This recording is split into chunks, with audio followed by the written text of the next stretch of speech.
Ladies and gentlemen, Lenin, V. Lenin, you all know who Lenin is, don't you? Said this, quote, "Democracy is indispensable to socialism," end quote.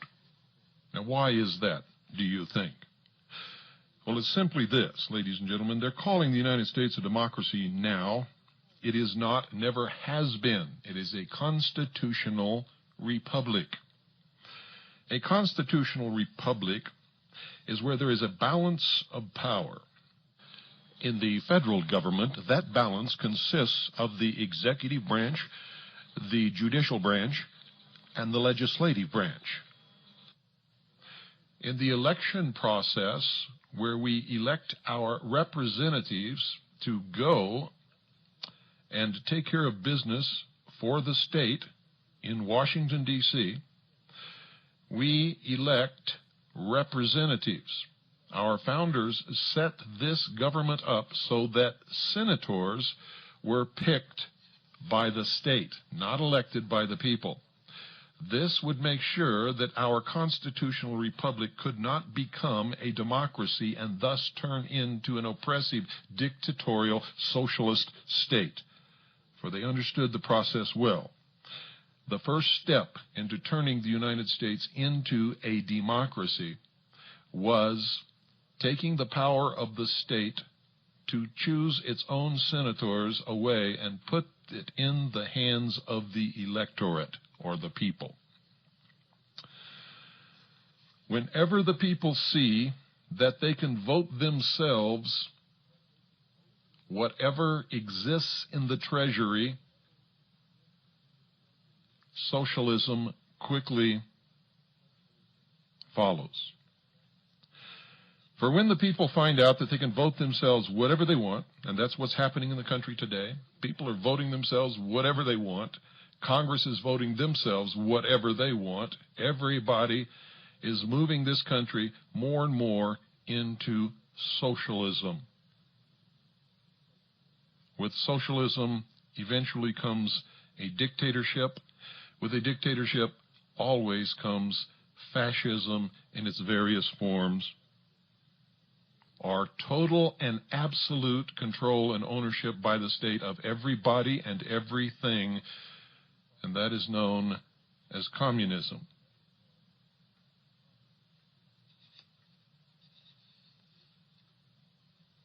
Freedom disappears, ladies and gentlemen, when people become dependent upon the state, or upon a dictator, or upon a king, or a lord, or an emperor, or a baron, or a duke or duchess, for their very existence, for their job, for their clothing, for their food.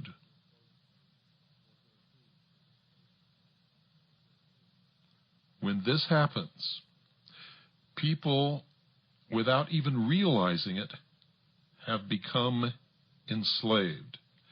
In the pursuit of laziness and in the pursuit of the dole, getting something for nothing, which, folks, is a dream that never, never comes true. There is no such thing as something for nothing. When you accept a benefit from a benefactor, you give away some of your rights, for the benefactor has a right to dictate the manner in which you use the benefit. When you become a child to a father or a mother, the father and the mother have the right to dictate what time the child gets up, what the child has to eat, what kind of work the child does, if the child goes to school or if the child does not, what time the child has to be in bed, whether the child can go out, whether the child can drive a car, whether the child can have a bicycle, whether the child gets any gifts at Christmas time or any other time of the year for that matter. And when people become dependent upon the state, they become the child, and the state becomes the father. And you had better understand that. That is why Lenin understood, and our founding fathers understood, that democracy is indispensable to socialism. Did you ever wonder why the United Nations military is called peacekeepers? Because Karl Marx said this. Karl Marx wrote the Communist Manifesto. I quote, "Peace is the absence of all opposition to socialism," end quote. Let me say that one more time. Karl Marx, quote, "Peace is the absence of all opposition to socialism," end quote. Did you know, ladies and gentlemen, that Karl Marx was a bitter failure at absolutely everything that he ever tried? Have you ever really studied his life? Probably not. He was a bitter, absolute failure at every single thing he ever tried. Did you know that Karl Marx was a racist who hated Jews, blacks, and the common man, in particular Slavs? That's right, let me say it again. Karl Marx was a racist. He hated Jews, he hated blacks, and he hated the common man. Your Marxist professor in college didn't tell you that, did he? Did you know that Karl Marx was nothing more or less than a stooge for a wealthy capitalist named Friedrich Engels? Did you know that socialism was created by the rich as the ultimate method of enslaving and controlling the masses by making them totally and completely dependent upon the state? If not, ladies and gentlemen, I encourage you not to read college textbooks about socialism, but read the actual dialogues between Marx and Engels. You see, they were prolific writers. They wrote letters to each other and to other people their entire lives. Forget the textbooks. They're lying to you. Always, if you want to know the truth, go to the source. That's why I get so angry when somebody calls me to find out what their congressman is doing in Washington. Read the dialogues between Marx and Engels, and you will find it all laid out clearly for anyone to see. Even the sheeple will understand it. Of course, it's dry reading, and it takes a lot of time, and it's boring to wade through all of that crap, because that's what most of it is, absolute, total crap. But if you want to find the truth, you've got to do that. Those who have been teaching you the lie about socialism know that you won't, in most cases, ever even attempt it. Of course, before you start, I must tell you that you must have a brain and some rudimentary intelligence, something that most socialists apparently lack. You see, modern-day socialists have perfected propaganda techniques to the point that the biggest lies are now regarded by the sheeple as absolute truth.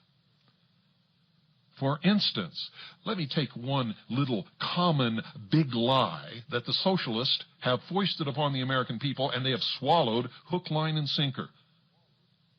You see, the concept of right versus left. With the socialist given that the left extreme is communism, which is good somehow, left, liberal, communism, socialism is good, and the right extreme is Nazi, bad. This has happened through repeated connection of Nazi with right, and not any basis in fact whatsoever. It is a deception of the greatest magnitude, for Nazi is not right, never was right, and can never be right, pun absolutely intended. You see, ladies and gentlemen, any scale must measure two extremes, or it's not a scale. In effect, heavy versus light, white versus black, light versus darkness, fat versus thin, and etc. You see, the concept that a scale measuring left versus right has at its two extremes elements of total control and oppression is absolutely ludicrous and is one of the biggest lies that has ever been foisted upon this world. The truth, ladies and gentlemen, the truth is that the scale measures at the extreme left the total control and ownership of everything and everyone by the state. This is called communism. Versus, at the right extreme, the absence of any control of anything or anyone by anybody, which is called anarchy. Between these two extremes are all the other forms of government and or control or absence of control. Somewhere near the middle is our constitutional republic. Didn't you ever wonder, ladies and gentlemen, how the socialist big lie made anarchists absolutely disappear from the equation? On the left was total control of communism. On the right was the total control of fascism under Nazis. What was anarchy supposed to be in the middle? Where our constitutional republic actually sits? Didn't you ever wonder about that? Or do you ever wonder about anything anymore?